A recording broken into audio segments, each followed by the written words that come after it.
বিসমিল্লাহির রহমানির রহিম। দর্শক, আমি ডক্টর শফিউল্লাহ প্রধান, ডিপিআরসি থেকে। আমাদের প্রবাসী অলিউদ্দিন আমার পাশে আছেন। উনি দুবাই প্রবাসী, দীর্ঘ বছর উনি দুবাই জব করেন। আমাদের প্রবাসীরা আমাদের রেমিটেন্স পাঠান, এটা আপনারা জানেন জি, কিন্তু ওনাদের চিকিৎসা ভালোভাবে হয় না। তো ওনার কি হয়েছিল এবং ওনার কেস নিয়ে আমরা কথা বলবো, যেন বাকি প্রবাসী এবং রুগীরা বুঝতে পারে যে আমাদের করণীয় কি। আমি একটু ডায়াগনোসিসটা বলে দিচ্ছি। উনি কোমরের PLIDL 45S1 এবং ঘাড়ের ডিস্ক প্রলাপসা ছিল ঘাড়ে, এবং হাড় ক্ষয়, মেরুদণ্ড, প্লাস ওনার 2 হিপ জয়েন্টে ক্ষয় ছিল, আর্থ্রাইটিক চেঞ্জেস, এই সমস্যা নিয়ে আমাদের কাছে আসছে।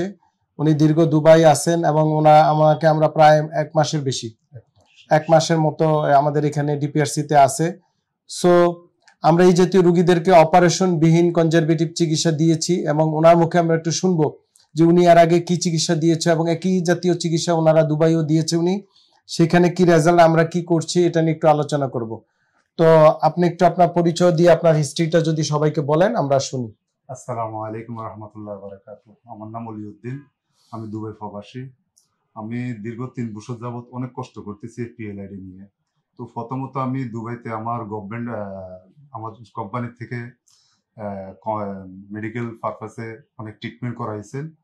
14 দিন, 15 দিন, 20 দিন করে এবারে আমাকে ফিজিওথেরাপি দিছে, এবং কি ওখান থেকে আসার পরে আমি ছুটিতে আসছি কয়েকবার, এসে আবার ইন্ডিয়াও গেছি, ওখানেও ট্রিটমেন্ট নিছি প্রায় 15 দিনের মতো।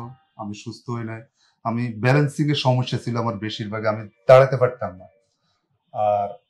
পারতাম না, বিশেষ করে হাঁটতে আমার অনেক কষ্ট হইতো। এখন আছি আলহামদুলিল্লাহ। স্যারের আমি দীর্ঘ 2 বছর যাবৎ স্যারের ভিডিও গুলো দেখি, দেখার পরে আমি আমার বাগিনাকে পাঠাইছি যে স্যারের সাথে কথা বলেন। তো স্যার ভিডিও কলে কথা বলছে, স্যার বলছে যে 15 দিনের ভিতরে যদি আসতে পারেন আপনার জন্য ভালো হবে। তো স্যারে দেখছে, দেখার পরে আমাকে অনেক টেস্ট গুলো দিয়েছে, টেস্টের পরে দেখছে স্যার অনেক কিছু দেখা দিয়েছে আমার। তো আলহামদুলিল্লাহ এখানে আসার পরে আমি 1 মাস যাবত, 1 মাসের উপরও হয়েছে আমি এখানে নিতেছি। স্যার আমাকে অনেক টেক কেয়ার করছেন, এবং কি ওনার যে পেশেন্টের যতগুলো আছে সবকিছু দেখছে, নার্স হইতে ফিজিওথেরাপিস্ট, এখানে অনেক আলহামদুলিল্লাহ ওনারা অনেক যত্ন নিছে আমার। আচ্ছা, আমি একটু আপনাকে বলি, ধরেন আপনার মতো যারা প্রবাসী আছেন তাদেরও তো অনেকে এই জাতীয় রোগে আক্রান্ত দুবাইতে আছে না আপনাদের? অবশ্যই আছে। এবং আলহামদুলিল্লাহ আপনি দুবাই কোম্পানির মাধ্যমে চিকিৎসা নিয়েছেন, আবার ইন্ডিয়াও গিয়েছেন। আমি একটু আপনার কাছে জানতে চাই, ধরেন আমরা যে ডিপিআরসিতে যে রোগ নির্ণয় করলাম আপনাকে, এবং আমরা যে অপারেশনবিহীন চিকিৎসা দিলাম, এই জাতীয় কিছু চিকিৎসা আপনি দুবাই এবং ইন্ডিয়াতে নিয়েছেন বা পরামর্শ নিয়েছেন। তো এই যে 2 জায়গার টেস্ট, রোগ নির্ণয় এবং চিকিৎসার যে কম্পারেটিভ স্টাডি, দুবাই, বাংলাদেশ এবং ইন্ডিয়া, এইটা আপনি একটু বলবেন। আসলে এটা আমাদের এই মেসেজটা জনগণকে দেওয়া দরকার। ওখানে শুধু আমার PLID যেটা, ওটাই আমার শুধু নির্ণয় করছে যে আপনার PLID হয়েছে। বাট আমরা কিন্তু এখানে আসার পরে স্যারে যে সন্দেহ হয়েছে যে আপনার এই সমস্যাগুলো আছে, তখন উনি MRI দিয়েছেন, আমার 2 হিপের ক্ষয় হয়েছে, আমি হাঁটতে পারতাম না, আমার এই সাইডটা অনেক ব্যথা ছিল, যেটা আমি এভাবে বসতেও পারতাম না, এভাবে বসতে আমার অনেক কষ্ট হইতো। কিন্তু আলহামদুলিল্লাহ এখন হয়েছি। জানি না হয়তো আল্লাহ পাক আমার সামনের ভবিষ্যতে কি হবে। আমি একটু এখানে একটু আপনাকে থামাই, আপনার কথা, আপনি খুব হ্যাপি, এর জন্য অনেক কথা বলছেন, ঠিক আছে, এটা ঠিক আছে। কিন্তু আমরা দর্শকদেরকে বলতে চাই যে দুবাইতে উনি আমার পাশে আছেন, দুবাইতে ওনার PLID ডায়াগনোসিস হয়েছে, কিন্তু বাস্তবে ওনার শুধু PLID না, ওনার 2 হিপ জয়েন্টও আর্থ্রাইটিক চেঞ্জ ছিল, ক্ষয় ছিল, যেটা আমরা এখানে এসে কনফার্ম করেছি, এবং রোগী আমার সাথে একমত। কি একমত? আমাদের রোগ নির্ণয় ঠিক আছে, ঠিক আছে। সো সবসময় যে PLID নিয়ে রোগী ঘুরবে ব্যাপারটা তা না, এইটা একমাত্র বাংলাদেশে আমরা এই কাজটা করে থাকি, এবং ডিপিআরসিতে আলহামদুলিল্লাহ আমরা সাকসেস। এবং আমি বলবো এটা আমাদের কোনো কৃতিত্ব না, এটা আল্লাহ পাকের দয়া, ক্ষমা এবং রহমত, যে উনি আমাদেরকে এই বুঝ জ্ঞানটা দিয়েছেন, যার কারণে আমরা রোগীকে ডায়াগনোসিস করতে পেরেছি। আর আপনি যে ইন্ডিয়া গেলেন, সেখানে ওরা কি বললো এবং কি চিকিৎসা নিয়েছিলেন? ওনারা আমাকে শুধু একটা মেডিসিন দিছে, বলে যে আপনার কোনো কিছু হয় নাই, আমার শুধু বলে যে আপনি এইভাবে করেন। আমি করছি, এইভাবে করছি, করার পরে একটা ওষুধ দিছিল, ওটা বলে যে ইউরিক অ্যাসিড হয়েছে আমার। তো আমি ওটা খাইছি, খাওয়ার পর আমার ব্যথা কমতেছে না। আমি ওখান থেকে প্রায় 2.5 লক্ষ টাকার মতো খরচ করে আসছি, যাওয়া আসা অনেক কিছু করলাম। অ্যাপোলোতে দেখাইছিলাম ইন্ডিয়াতে, তখন ওখান থেকে আবার ফের আমি দুবাইতে গেছি, ওখানে 6 মাস আর থাকতে পারিনি, ফের আবার স্যারের সাথে যোগাযোগ করে আমি। আচ্ছা, তাহলে ইন্ডিয়াতেও ডায়াগনোসিস কনফার্ম হয় নাই, ইউরিক অ্যাসিড বলে ওনাকে চালিয়ে দিয়েছে। উনি অনেক কষ্ট করে, ধরেন বিদেশ যাওয়া তো সোজা কথা না, উনি দেশে আসছে, চিকিৎসাও নিচ্ছে, পাশাপাশি ওনার ফ্যামিলির সাথে আছে। এই যে উনি তো দেশে আসবে, এটি ওনার মাতৃভূমি, এবং উনি একসাথে চিকিৎসা পাচ্ছে এবং দেশে ওনার বউ বাচ্চারা সময় দিতে পারতেছে। এটা আমি মনে করি ওনার আল্লাহ পাক ওনার প্রতি দয়া করছে বলে এটা সম্ভব।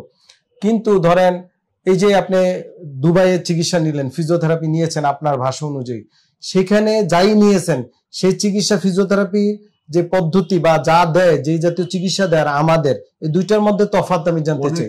অনেক তফাৎ স্যার। যেটা হলো কি, এখানে 9টা বাজে শুরু হয়, 12টা পর্যন্ত থেরাপি দিতে থাকে। আপনার ব্যায়াম, এক্সারসাইজ হতে শুরু করে সবকিছু, আবার মনে করেন 1 ঘন্টা হয়তো 1.5 ঘন্টা ব্রেক দিয়ে আবার শুরু করে 5টা পর্যন্ত। মানে আমরা যে জাতীয় থেরাপি দিয়েছি সবগুলো থেরাপি এত আলহামদুলিল্লাহ আমি বলতে পারবো না। আচ্ছা, না আমি জানতে চাই আমরা যে জাতীয় ফিজিওথেরাপি এখানে দিয়েছি, বহুত ডিফারেন্স, অনেক ডিফারেন্স।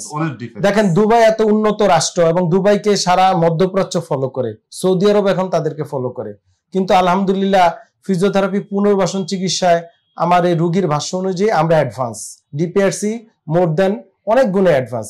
এখন আসেন টাকার কথা বলেন, ওখানে যে ফিজিওথেরাপি নিয়েছেন টাকার পরিমাণ কেমন, আর আমরা যে ফিজিওথেরাপি নিচ্ছি? ওখানে তো স্যার একটা ফিজিওথেরাপি যদি আমি 45 মিনিট নিই, ওখানে আমার 390 দিরহাম করে নিয়েছি। কত আসে বাংলাদেশি টাকা? বাংলা টাকা আসে 11,900 কত টাকা, মানে এক বেলার জন্য, তাও পর্যাপ্ত ফিজিওথেরাপি না। খেয়াল করেন, এক বেলার জন্য 11,900, ধরেন 10,000 টাকাই নেয়। আমরা ওনাকে এখানে 3 টাইমস ফিজিওথেরাপি দিয়েছি, অ্যাকোমোডেশন দিয়েছি, মানে আমাদের এটা তো রিহ্যাব সেন্টার, এবং ওনাকে খাবার দিয়েছি। সেটার থেকে মানে এক বেলার কাছেও আমরা খরচ নেই নাই, নিছি নেই নাই। তো এক বেলা যেটা 10,000 টাকা সেটাও আমরা নেই না, অনেক কম খরচ। সো চিকিৎসা মান উন্নত এবং চিকিৎসা খরচ অনেক কম। তো এইটা হচ্ছে আমরা মনে করি আল্লাহ পাক আমাদেরকে এই সুযোগটা দিয়েছে বলে আমরা করতে পারতেছি। যদি আমরা তাদের মতো হইতো আপনাদের দ্বারা চিকিৎসা নেওয়া সম্ভব ছিল না। এই জিনিসটা আপনাদেরকে একটু প্রচার করতে হবে, বলতে হবে, এবং প্রবাসী ভাই বোনদের বলবো আপনারা কষ্ট করে বসে না থেকে, টাকা খরচ না করে, যে শরীরে কষ্ট করেন, দীর্ঘদিন বিদেশ গিয়ে কাজ করেন, আমরাও কাজ করি, কিন্তু আপনাদেরটা হচ্ছে অমানবিক কাজ, অনেক পরিশ্রম।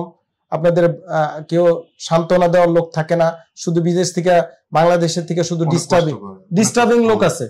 আমি মালদ্বীপ গেলাম কিছুদিন আগে, দেখি আমার দেশি ভাই বসে বসে মোবাইল ফোনে স্ত্রীর সাথে ঝগড়া করতেছে। কি হয়েছে জিজ্ঞেস করলাম, বলে কেবল টাকা চায় টাকা চায়। ওনারা ওখানে কি করে এটা না গেলে আপনারা বুঝবেন না। আপনারা হয়তো মনে করেন যে বাংলাদেশে মনে হয় খুব কঠিন পরিশ্রম করেন, আপনারা অনেকে 10 ঘন্টা 8 ঘন্টা ডিউটি করলে আপনারা হাফায়া যান। এটা আপনারা আসলে বিদেশ না গেলে আপনারা বোঝা যাবে না, সভ্যতা আসবে না। তো আমার মনে হয় আপনাদের এই বিষয়ে একটু সচেতন হতে হবে, প্রবাসীদের ব্যাপারে, যারা আত্মীয় স্বজন আছেন বা তাদের প্রিয়জনরা আছেন। আমার একটা মেসেজ আপনাদের কাছে, জি, যে যত কষ্টই করেন, যত কিছুই করেন, একবার আসেন এখানে, স্যারের সাথে দেখা করেন।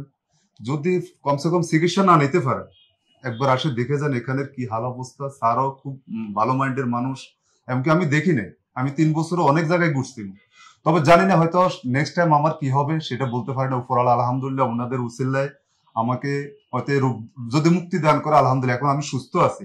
হয়তো নেক্সট টাইম কি হবে সেটা জানি না, তবে আলহামদুলিল্লাহ আমি 1 মাসের যে থেরাপিটা নিয়েছি, যে ট্রিটমেন্টটা নিয়েছি, আলহামদুলিল্লাহ আমি অনেক সুস্থ আছি। আমি এই যে আপনাদের সামনে আমি দাঁড়ায় থাকতে আমার অনেক কষ্ট হয়ে যায়। আপনি দেশে কতদিন থাকবেন? আর আমি আছি 30 তারিখ পর্যন্ত আছি স্যার, এই মাসে। হ্যাঁ, এই মাসে। ওকে, আমরা দেখি 30 পর্যন্ত কি ঘটে, আমরা ফলো আপ করব আবার ইনশাআল্লাহ, যদি সম্ভব হয়। আসবেন, আপনাদের কাছে মেসেজ, আর আমার জন্য দোয়া করবেন, আল্লাহ যেন আমাকেও সুস্থ করে। আপনারাও যদি আসেন ইনশাআল্লাহ আপনারা সুস্থ হবেন ইনশাআল্লাহ। ওনাদের উসিলায় আল্লাহ আপনাদেরকে মাফও করে দিতে পারেন।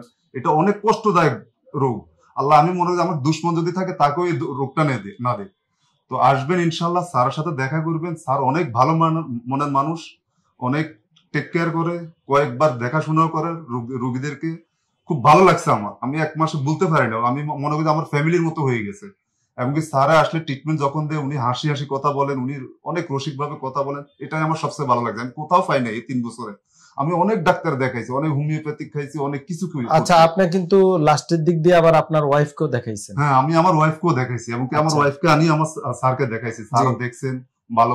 মানে উনি কিন্তু চিকিৎসারত অবস্থায় যখন আলহামদুলিল্লাহ উনি ভালো মনে করতেছিল, পাশাপাশি ওনার ওয়াইফেরও প্রবলেম আছে শারীরিক, ওনাকেও আমরা চিকিৎসা দিয়েছি, উনিও চিকিৎসায় আছেন আলহামদুলিল্লাহ। তো আমরা ভিডিওটা দীর্ঘায়িত করব না, আপনারা বিরক্ত হবেন, কারণ ভিডিও লম্বা হয়ে গেলে অনেকে ভালো লাগে না, এটি স্বাভাবিক। সবাই আমাদের এই ভাইয়ের জন্য দোয়া করবেন এবং আমাদের জন্য দোয়া করবেন যেন আমরা বেশি বেশি আপনাদের চিকিৎসা সেবা দিতে পারি এবং খুব কম খরচে ভালো মানের চিকিৎসা দিতে পারি এবং বাংলাদেশ সারা বিশ্বে একটা মানে সারা বিশ্বে আমাদের সুনাম আমাদেরকে সবাই যেন ফলো করে, আমরা যেন আমেরিকা, কানাডা বা অস্ট্রেলিয়া এই সকল দেশে ইনভেস্ট না করি, সেখানে আমাদের টাকা না নিয়ে আমাদের বাংলাদেশটা আমরা উন্নত করি, আমরা সিঙ্গাপুরের চেয়ে উন্নত রাষ্ট্র করতে পারি ইনশাআল্লাহ। তো আমাদের দরকার টাকা বিদেশে না পাঠানো, বাংলাদেশের টাকা বাংলাদেশে থাকুক এবং বাংলাদেশের চিকিৎসা ব্যবস্থা সবাই হেল্প করেন। ফিজিওথেরাপি পুনর্বাসন চিকিৎসায় আলহামদুলিল্লাহ আমি মনে করি মহান রব্বুল আলামিন আমাদেরকে সেই জ্ঞান প্রজ্ঞা দান করেছেন এবং ওনার কাছে আমরা প্রার্থনা করি যেন আরো প্রজ্ঞা দান করেন এবং জ্ঞান দান করেন এবং আপনাদের সহযোগিতা খুবই কাম্য যেন আমরা দেশের মানুষকে চিকিৎসা ভালোভাবে বেশি বেশি করে দিতে পারি। আসসালামু আলাইকুম ওয়া রাহমাতুল্লাহি ওয়া বারাকাতুহু। ডিপিআরসি লিমিটেড, আস্থা, বিশ্বাস ও নির্ভরতায় অবিচল।